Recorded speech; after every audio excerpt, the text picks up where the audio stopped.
Welcome to Life's Rich Tapestry, a podcast exploring the narrative of people's layered lives. Listen in on courageous conversations spoken from the heart. Gain insight into another's life as we tackle compelling topics which will expand your mind, help you gain perspective, and might even inspire you to do things differently. My name is Evelyn, and I look forward to your company.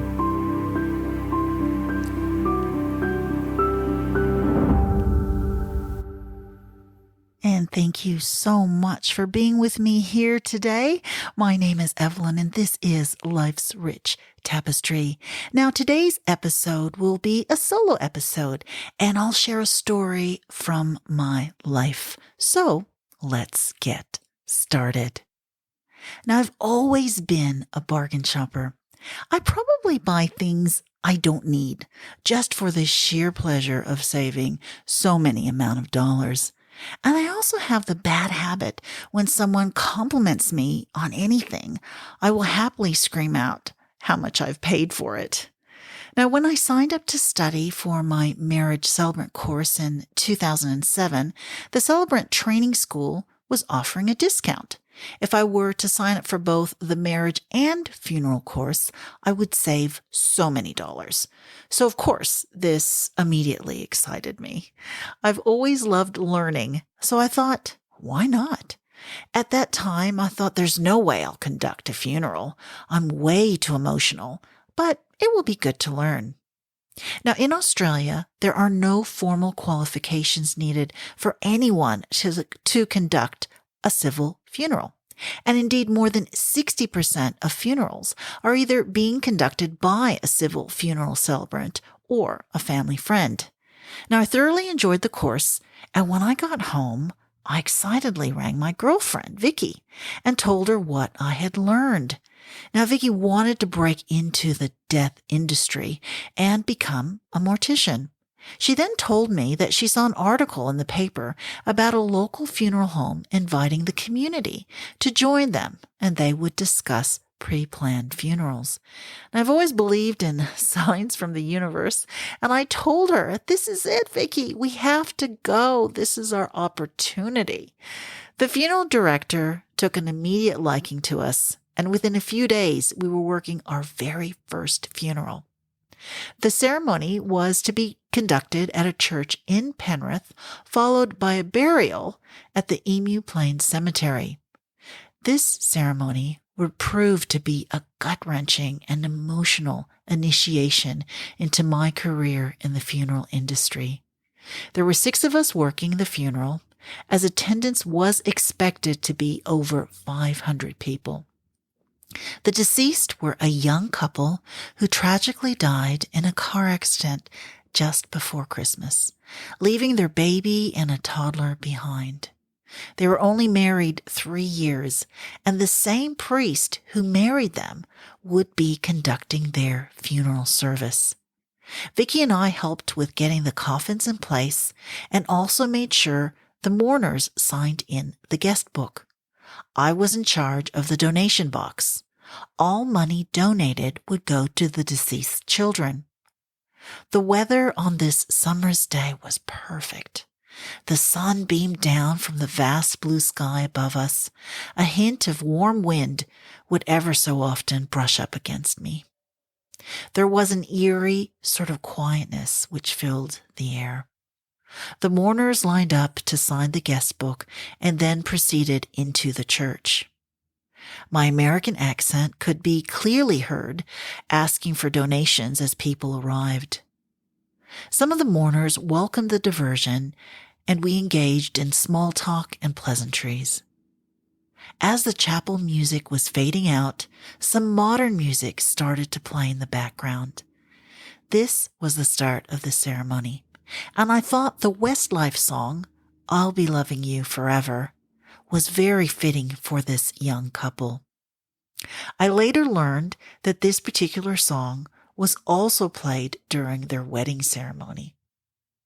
While the ceremony proceeded inside the chapel, the funeral staff outside started to pack up the sign-in table and collate the sign-in pages into a memorial book. The donation money was counted and recounted and sealed in an envelope for the family. From outside the chapel, I could hear the muffled sound of the priest's voice. I peeked in and observed the attentiveness of the mourners. A few family members went up to speak, and raw emotions of grief overtook them as they delivered their tributes. A gamut of emotions was evoked by the audience as I heard sobbing and even some laughter. The ceremony continued for almost an hour with readings, a prayer, communion, and hymns. The funeral director briefed his team on what would happen next.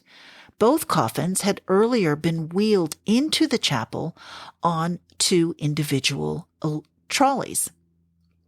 We would need to walk to the front of the chapel and guide the 8 pallbearers to wheel the coffins out to the waiting hearse. So there were 4 pallbearers per coffin. Now we helped the pallbearers put the 2 coffins side by side in the hearse. The fathers of the couple then proceeded to the hearse. They touched the coffins and then hugged each other. That moment seemed to last forever, but was broken by the funeral director, instructing those that wanted to follow us to the cemetery for interment to proceed to their cars. We got into our hearse, and I remember looking back at the procession of cars following us, and also looked at people on the footpath stop in their tracks to watch the procession of vehicles. Even though this event was indeed very sad, I felt extremely privileged to be a small part of it. We arrived at the Emu Plains Cemetery and the designated burial plot. As the weather was starting to get warmer, Vicki and I set up a table with glasses of water and chairs for family members. The pallbearers proceeded to the hearse and positioned themselves in order to walk the coffins to the burial plot. I could feel a magical energy in the air, which seemed to have a magnetic effect on everyone present. The priest delivered his words of committal as the coffins were lowered. There was sobbing, even howling. I looked at Vicki as we were both fighting back tears. At this point, a small boombox began playing the Puff Daddy and Faith Evans hit, "I'll Be Missing You." The funeral staff handed out flowers, and the mourners slowly approached the plot to say their final goodbyes. As the song echoed through the crowd, a few people started swaying, and a few even started singing the lyrics. There was this magical, hypnotic energy which seemed to fill the air. When the song ended, hugs and tears continued, and that energy in the air seemed to just go through my body. Finally, I realized what that energetic feeling was. It was love. I got way more than I bargained for when I did that Funeral Celebrants course, and it has indeed changed my life forever. Thank you so much for your company. Please tune in next week to Life's Rich Tapestry, where you will hear another courageous conversation spoken from the heart.